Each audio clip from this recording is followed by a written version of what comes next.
Welcome back everybody to Let's Play Chrono Trigger DS, but you kinda knew that already. So we're gonna make a trip back to the end of time now that we've tackled all three-dimensional vortices. Get off! And Gaspar, who is still referred to as Old Man for some reason, wants our attention, so let's talk to him. As we clip right through Chrono and Luca hides behind him.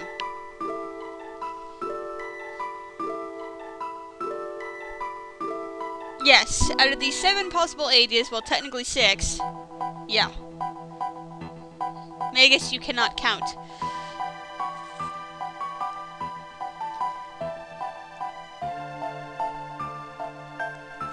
Now, funny, he doesn't talk about this beforehand. He only talks about it after you've already defeated him, which doesn't make sense. He's like, yeah, have you noticed this crap? Oh yeah, we already took care of that 3 hours ago.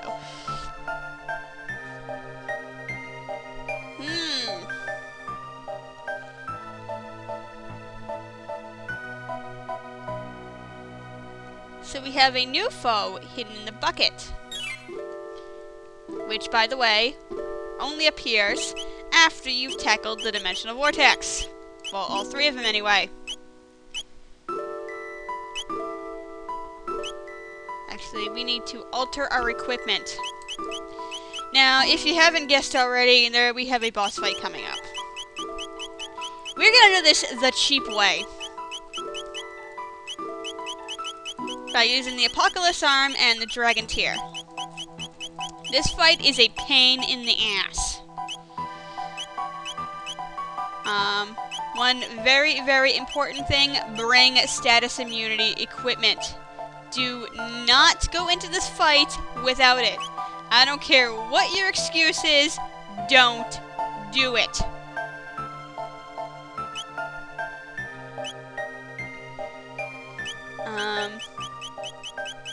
I'm actually going to give my other pair of prism specs to Magus for this.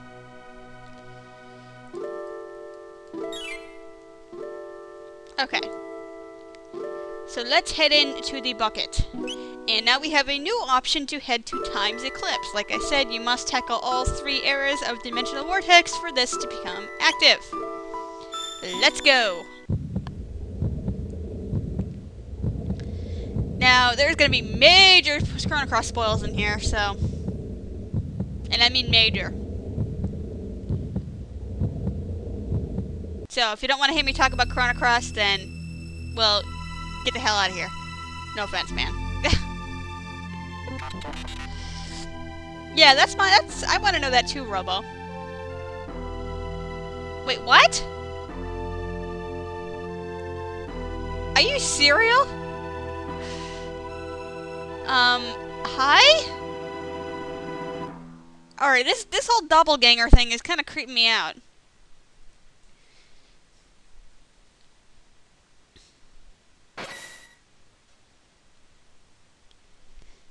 I love how Magus is like, what the hell?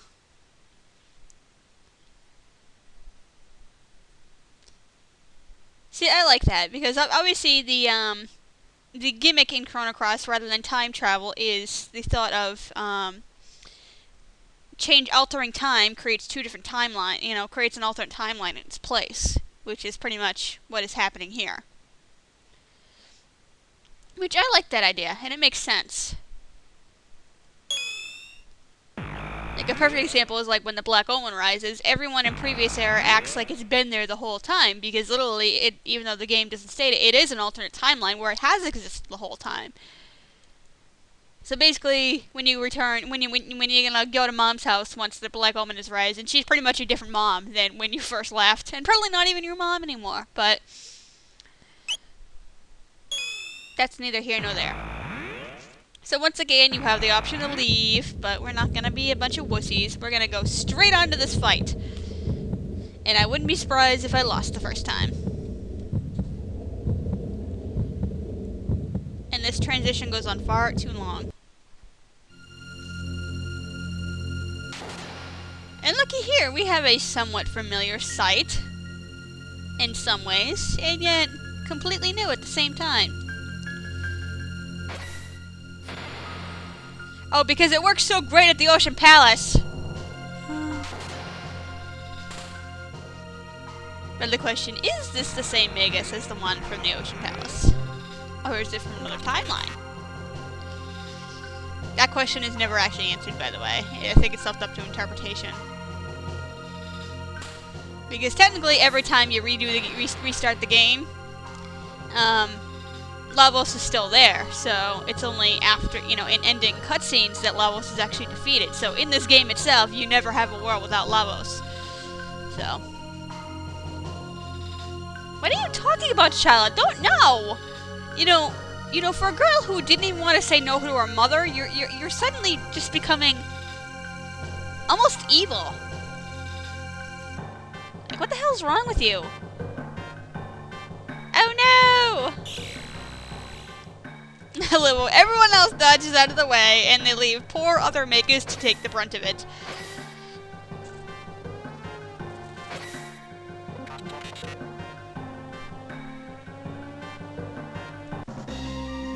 Okay, this is the Dream Devourer, which is a precursor to the Time Devourer at the end of Chrono Cross. Alright, Robo, you are going to heal. Now, there's two phases here. The first one, attacking with physical, is going to be countered with MP Buster, and it has high defense anyway. So you might as well just stick to Magus and Chrono. Gonna use Luminaire here to deal magic damage here. You want to get through phase 1 as quickly as possible here. And this is why we have the Apocalypse Arm and the Dragon Tear on Robo. This thing has 32,000 HP, and this thing is a pain in the ass to fight if you do not know how to do it. The Apocalypse Arm, when not doing criticals, does crap for damage. I don't care that Robo has been MP busted because he's not going to be using any MP for this fight anyway.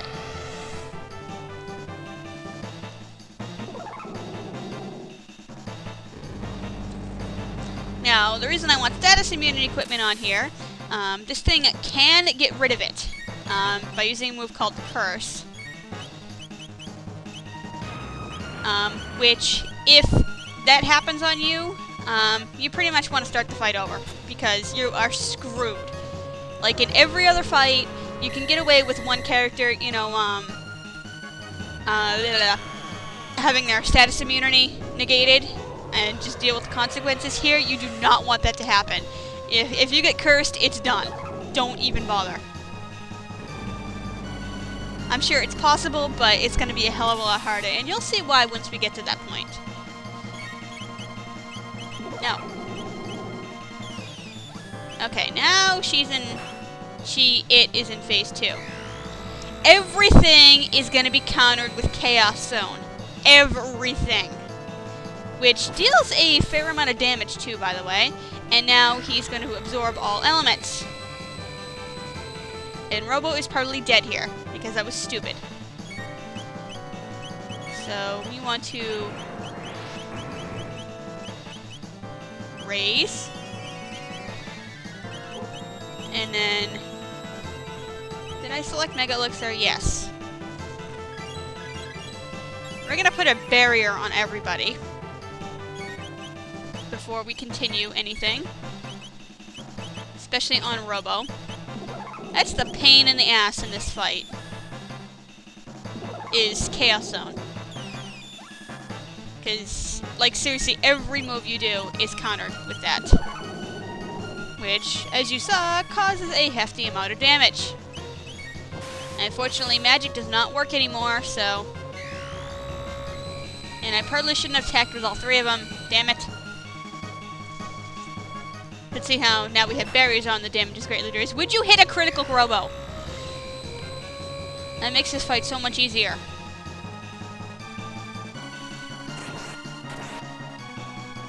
Oh, thank you, Magus. Yeah, see, if you bring Robo here, who does have the best healing spells, if you, Oh, you're gonna kill Robo again, aren't you? You friggin' suck.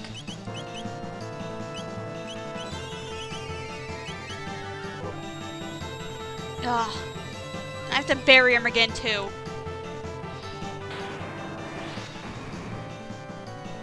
Oh, great. Oh, you fucking suck. No, I want Mega Elixir. Yeah, so you gotta be careful here, because if you attack too many times, this is what's gonna happen. You're gonna get your butt kicked. And I'm like in my level 60, so... Alright, we need to re-barrier Robo at the very least. Hit a critical. Yeah, just keeps doing this animation. Thank you! Of it lowering its defense. Which is completely unnecessary. I'm gonna do one more. Obviously having Robo hasted here because he's got my best heal spell that doesn't involve me wasting Mega Elixirs is certainly helpful. Hasting everybody if you can is totally awesome, but I'm not getting rid of my status immune helmet on Magus. And by the way, actually, I do have the Master's Crown on Magus, don't I? The Master's Crown, thank you, does indeed stack with the Prism specs, so. But yeah. Granted, I landed 2 criticals, which did a bulk of the damage, but you saw how I was getting my butt kicked because I wasn't carefully planning my attacks. If you do not handle this guy right, it is hard. Probably the hardest boss fight in the game. Like even Lavos, you can brute force your way through. This, because of the constant Chaos Zone counters, you can't. Which really kind of sucks because I don't like having to force myself to be cheap with the Apocalypse Arm, but because of the constant Chaos Zone thing, Crisis Arm strategy, not gonna work. Not gonna work.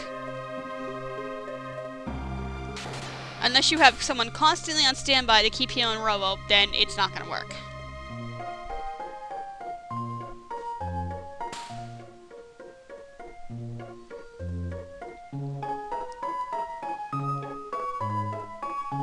Answer me, damn it!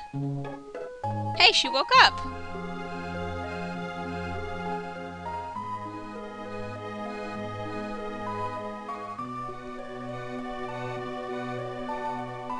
Why would you wish such a thing? Why did such a sweet girl like her end up wishing for so much despair? Well, I don't get that. I seriously don't. The only thing I could think of is she'd been partially brainwashed by Lavos like her mother had, but...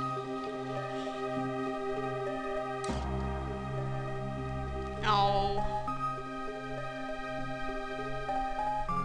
This ending is rather sad, by the way. And he walks right up to her and he's like, no, give me a hug, damn it. And she knows who he is. Which I find a very nice touch.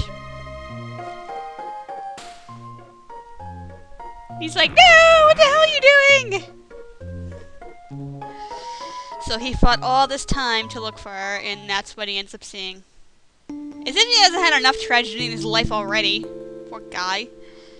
No wonder he's so messed up.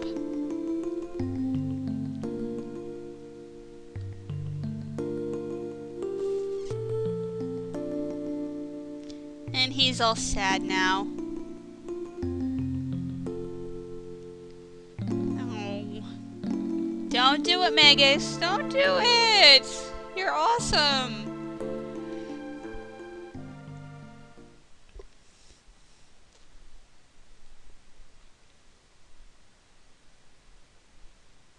And now he's in a random forest somewhere. Okay.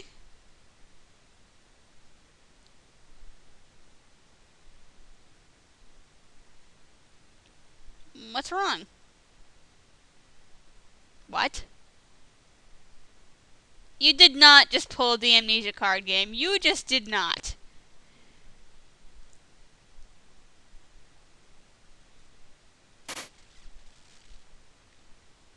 But in this situation, it actually somewhat works.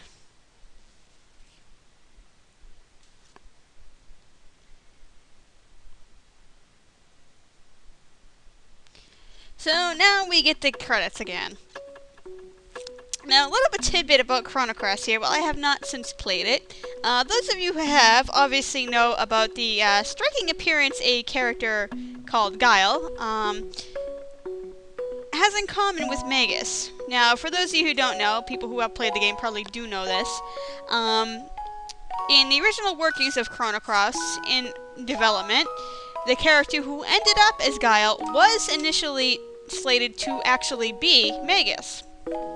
And once they started adding all these sorts of playable characters in there, they decided they weren't going to have enough to really flesh out his backstory and thus abandoned plans for him.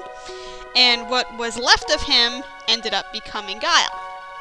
Now, people have speculated for years that if Guile was indeed still Magus and just not said in the game, and others have kind of disagreed with this. And this sort of scene at the end here, which obviously bridges the gap between some of the events of Chrono Trigger and Chrono Cross, like you saw there, kind of in a way supports that theory because, well, Magus lost his memories. He doesn't know who he is now, so he could very well be, have turned into Guile, because while you never find out what forest that was, that very well could have been the Guardia Forest in 1000 AD, and that would explain why he ended up in El Nido in 1020. I mean, that's still kind of it doesn't necessarily have to be 1000 AD there, but sometime near there. And he could very well have ended up as Guile, which I think, I never thought, I was one of the people who I'm like, no, that's not Magus. When I first heard about Chrono Cross, which was only a couple years ago, but when they had, I saw this ending in Chrono Trigger DS, I kind of became part of the people. It's like, yeah, it probably is. Like I said, it's not said outright, but it kind of supports that theory. But my opinion is, at the same time, he's not Magus. He's not the same character anymore. I mean, literally, their mannerisms are different and everything, but I mean, it could be the guy who was formerly known as Magus, just starting a new life. So technically, it could be him, but my argument is he's not the same character development-wise, and that is kind of a disappointment to me, because one of the things that intrigues me about Magus is obviously his backstory. And I always wondered what would happen if he ended up defeating Lavos. Well, or somebody did. That's why I kind of think, I think I mentioned this back when we first recruited him at the North Cape, that I almost feel like the fight with Frog there, or the intended fight with Frog, if you choose not to fight him, was almost a quasi-suicide attempt, because defeating Lavos and saving his sister by proxy was all that he lived for. So with either that out of the way or him unable to complete it, like he said at the end of the ending here, what point does his existence serve? Because that's what he's been fighting for the whole time. And actually, I like how it gives a sympathetic part to his story, where we have a cutscene here. I almost forgot about this.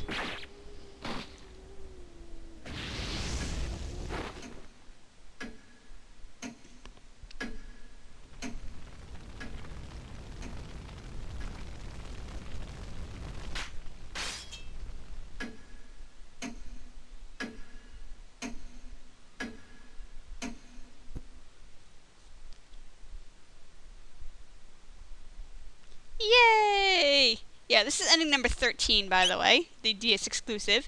And we obtain the Dream Seeker, which is a weapon for Chrono with a 90% critical rate. Yes.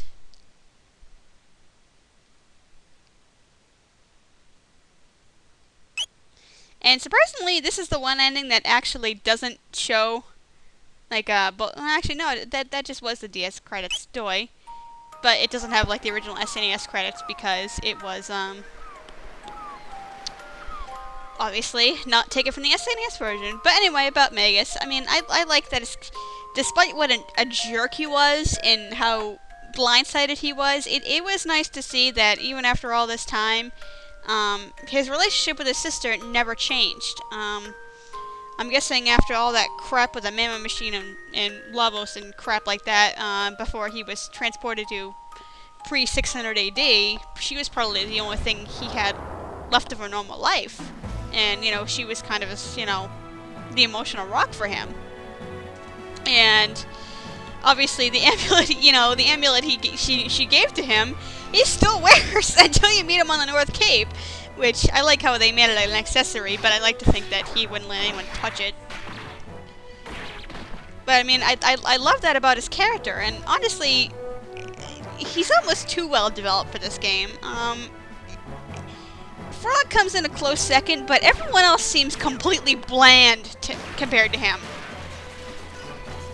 And I know some people are like, oh, I don't like Magus, he's a jerk and whatever. It's like, whether or not you like his character, you have to admit he is the most, by far, well-developed character in this game. Which, to me, I'm a sucker for that. I'm a sucker for tragic characters, people who aren't so black and white, and, you know, get good character development, because obviously he does, you know, grow and change, you know, a little bit, you know. You actually see, you know, why he is the way he is. And it's like, what do I have to say about any other character? I mean, Chrono is probably the blandest poor guy. I mean, he's clearly heroic and all that, but he doesn't say anything. I mean, not that silent protagonists can't undergo character development, but what is so special about Chrono? Like, what? I mean, other than the fact that he's like a 17-year-old who just walks around with a sword and whatnot and doesn't say anything, what is special about the rest of these characters? I mean, Luca is obviously a genius, but what makes these people capable of saving the world and actually managing to do it? That's the one thing that kind of bugs me about just RPGs in general, is these normal people have the ability to take care of a problem that's plaguing everybody, but people who actually have real powers, whether it be skills or actual magic or whatever, are completely incapable of doing it. Like what makes these teenagers and 10-year-olds so damn special? Like, seriously. I mean, are the game developers just trying to relate to the audience? You know, a little bit too much? I mean, granted, I know these are fantasy games, and you can't look, you know, too much into it, and I'm taking this too literally, but still, you know, one thing I like about Magus is the fact that he isn't a 10-year-old or a teenager. He's older. Which, I mean, that's not the main reason I like him, but it certainly does help. Obviously, Isla's not quite a teenager, so, but that makes her cool, too. It's like, why aren't the adults taking care of the adult problems? Like, no one else gives a shit about Lavos, except for this group. It's like, we're gonna defeat Lavos! I don't care if I'm supposed to be home for dinner, and I'm gonna get grounded for not being here. It's like, they're taking on impossible tasks, and then they actually end up doing it. Like, that kind of bugs me. It's like Magus fights his whole life to try to defeat Lavos, and fails horribly. You know, that being the original timeline where he was killed by Lavos and the Ocean Palace incident. Yet a bunch of teenagers are capable of taking him out. That just, to me, that just undermines his character. Or anyone else's, for that fact. It's like, oh no, a bunch of teenagers can do this! Oh crap! But, whatever. Anyway, now that that's done with, let's stop watching the cutscene for the millionth time. And go back to our recent save file, which is back here. Oh yeah, I told you I was going to blab more about Magus, like 20 episodes ago. And why does it... Oh, because its strength is max. I was going to say, it only ups its attack by 1, but... Even though the weapon clearly has 20 attack power over it. But I mean, yeah, this thing is like deadly, man. Like, seriously? You thought a 70% critical hit rate was bad? No, this is worse. And to say, we can't get out of here. See, and that will force you to exit out of it, because we don't need to take care of that crap anymore. And let's go back to the end of time. Why the hell not?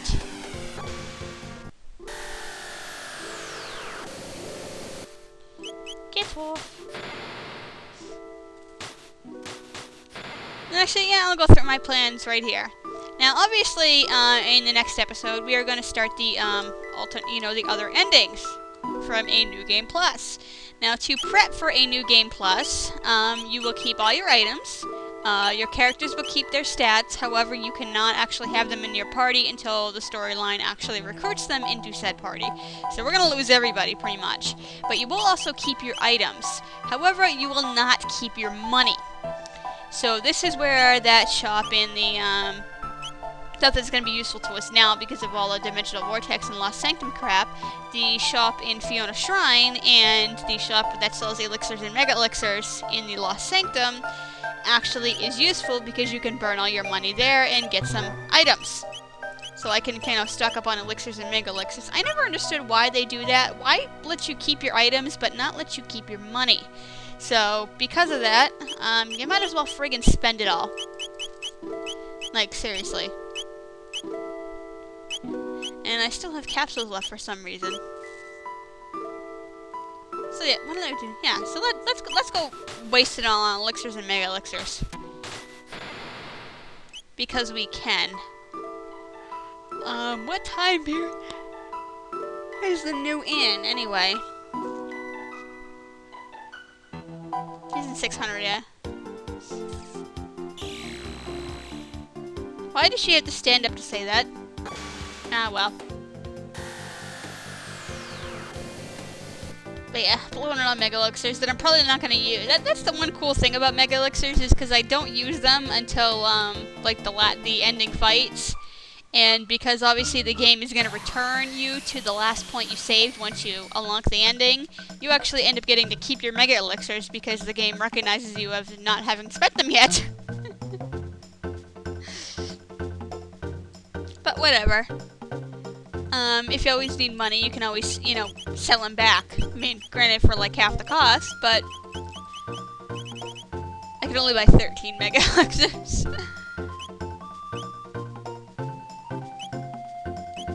Yeah, I'm gonna do it. Blow it all on mega elixirs. Oh yeah, I'm awesome. I have more turbo ethers than high ethers. Wow. And blow the rest on high ethers. There we go. Haha. Aren't we awesome, guys? Yeah. Now, of course, you can spend it on whatever the hell you want, but I'm just doing that because it's fun to do that. Now, like I said, next time we're going to start a New Game Plus from this file, which is going to be awesome, and we get to see the alternate endings, which some of which are interesting and some of which are kind of just what the hell were they thinking. But that's it for the main story of Chrono Trigger, which, as you can probably tell, is a very awesome game. And if you have not purchased it by now, what the hell are you waiting for? I mean, it's available on Virtual Console and DS. Go buy yourself some Nintendo products because Nintendo is awesome. And Square Enix is too, but Nintendo is more awesome. But thanks for watching, everybody. Until next time, and have a good day, and don't be brain dead like I was.